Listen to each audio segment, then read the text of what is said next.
Iqtidorli bolalar Respublika Olimpiadasi Ibro 2025 ishtirokchilarni ro'yxatdan o'tish jarayoni boshlanganini e'lon qiladi. Onlayn olimpiada matematika, fizika va informatika fanlari bo'yicha 3 bosqichda o'tkaziladi va eng zukko yoshlarni aniqlashga xizmat qiladi. Olimpiadada umumta'lim maktablarining 2-sinfidan 11-sinfgacha bo'lgan o'quvchilari, akademik litsey, texnikumlar va professional ta'lim muassasalari o'quvchilari ishtirok etishlari mumkin.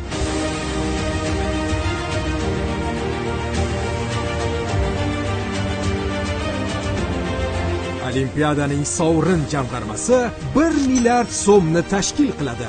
Eng yuqori natijaga erishgan o'quvchilar qimmatbaho mukofotlar bilan taqdirlanadi. Qolaversa, eng faol maktab jamoasiga bosh sovrin BYD Chazor avtomobili topshiriladi. Batafsil ma'lumot testbor.uz veb-saytida. Ro'yxatdan quyidagi veb-sayt yoki Telegram bot orqali o'tishingiz mumkin. Bilim va zakovat maydoni. Bilimingizni sinang, yuksak natijalarga erishing, g'oliblar safidan joy oling.